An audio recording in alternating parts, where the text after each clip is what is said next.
Hey there, Otaku! Welcome back to Go Mega Otaku Gamer Alpha. I'm your Mega Otaku Gamer. I am Ken-chan. And today we're talking about actually two video game systems. But don't worry, they're actually the same system. That's right, I'm talking about the NEC PC Engine and the PC Engine GT. Now this is the PC Engine here. Note the size of it. It's very, very small. It's even smaller overall than a copy of your favorite manga. As you see right there. It's not that big, really. It's quite small. And these games that come on it are on these little cards that snap right out of here. Cue card. And then you take the same card that you were playing on your game there, and you can snap it right into this. And this is the PC Engine GT, a portable handheld PC Engine.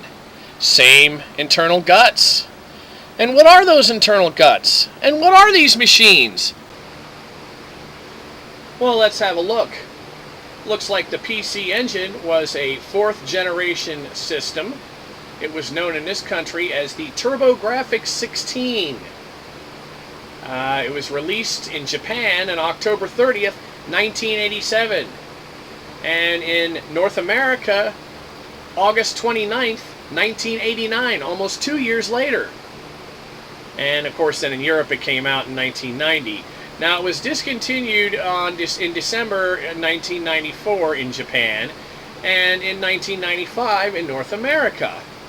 They sold 10 million units worldwide. 2.5 million units of the TurboGrafx were sold in this country. And it used the Hue cards. The CPU was a Hudson Soft HU C6 280. And it was known as the PC Engine, developed by Hudson Soft and NEC. It had an 8-bit CPU and a dual 16-bit GPU, capable of displaying 482 colors simultaneously out of a total of 512. Dual 16-bit GPU. I don't know if that's correct or not. I heard it was two 8-bit processors in there. But this could be accurate. This is, after all, Wikipedia. They know their stuff. Now today you hear a lot about the Sony with their Vita and their PlayStation 3 trying to get a seamless gaming experience where whatever you're playing on your home console, you can then take on your portable console. This was actually done years ago by Hudson Soft and NEC with the PC Engine, and in America, the TurboGrafx. You could have your game. Here's here's Street Fighter 2. You could put this in your PC Engine, take it right out, stick it in your PC Engine GT. Now, the American version of the PC Engine GT was called the Turbo Express. It's also rare, and sometimes they're expensive as well. Now, rare doesn't always mean expensive, but that's another episode down the road. I'll talk about that later. Today, we're just going to look at these two systems, and let's have a look at them now. How about it? Now, all you have to do to get this going is you take your copy of your game, and we have Street Fighter 2 going in here. Everybody has Street Fighter for everything. Snap that in like this, turn this on, and lo and behold, look at that. It's Street Fighter 2. Now we'll take a little bit of a look at this. I'm sure everybody's seen Street Fighter. The controller, of course, is pretty much identical to the American controller. It's just the colors are different. It's also on a very short cable. They don't give you much cable to work with. The thing is designed to be set on the floor in front of you. Let's take a look at some options here. We'll make this easy as hell. Alright. And I always like to use Chun-Li, of course. I always like to use the babes in the games.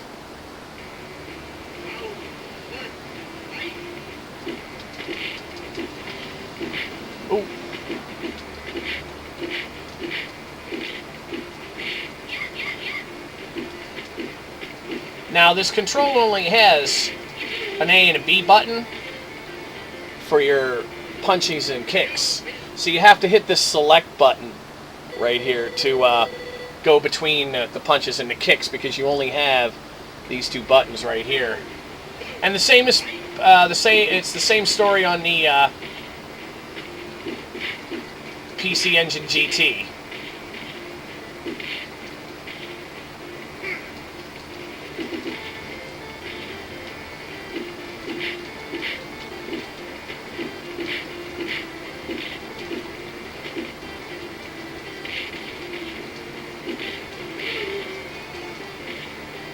All right.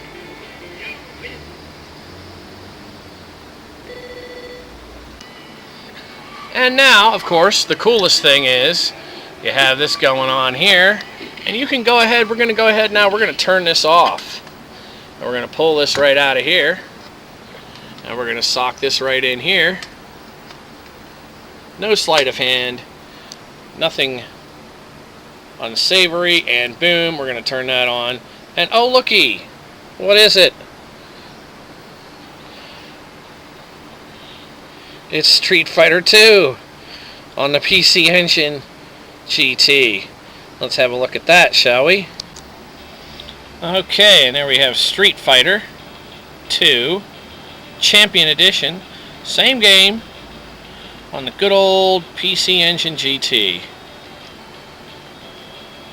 And we're gonna start that baby, start that sucker up right there. And let's see here. Gonna go ahead and pick Chun-Li there.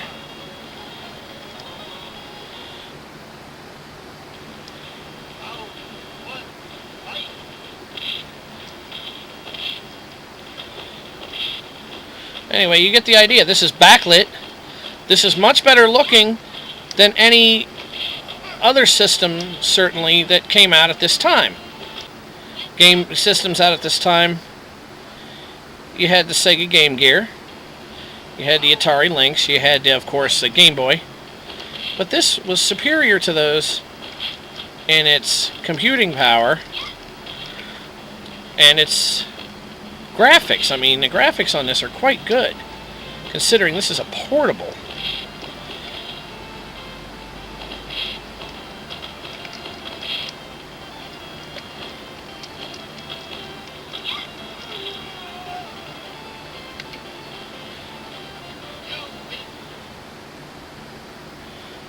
That's just great. PC Engine GT. This one, of course, is in pretty good shape, actually. Now, before I was telling you about how something, just because it's rare, doesn't mean that it's expensive. Let's go ahead and look at the PC Engine GT. We're going to take a look at some prices on eBay for that, okay? And I have some over here that I've already, brought up here. So we're going to look at we're going to look at these. And here is PC Engine GT refurb. Works great, it says, and then we got a price of $164.99. These can go upwards of, I've seen them go upwards of $500 on here. Right now, the ones they have, here's one that's $189. Here's one that's $349. Here's one that doesn't even look like it has a box to it. And that's going for $269. Another one, $229. These are the imports. These are the Japanese import. These are not the American version. Here's a PC Engine GT Japanese Turbo Express going for $350. Right there's that. 350 bucks for that sucker. So you're looking at anywhere from like $170 to $350 for these devices. Again, and there, of course, on this eBay listing, there's only 7 of them. So they're not that common. They are kind of hard to get. They are rare, and they are a little pricey. The games for these systems are these HuCard things. What they say HuCard on the back. But they're like a card with looks like the inside of a cartridge there for some of the other systems. and they're just, your common little card thing that just slides in and out. You pull one out of here, you put it in the other. For that truly take it along with you type feeling, I'm going to take the game that I was playing along with me on the road. For that truly seamless game experience, years before Sony came along with the PlayStation, you had the PC Engine and the PC Engine GT. Both are excellent devices. This also had a TV tuner that I don't have, but you see it bolts into the side there. And of course something like that wouldn't work today because of, everything's digital television. It might work, but you're only going to pick up something really close by, so it's really not worth it. So for that seamless experience, you want to get that seamless take-it-along game experience, take the game along that I was playing at home, you want the PC Engine and the PC Engine GT from Hudson Soft and NEC.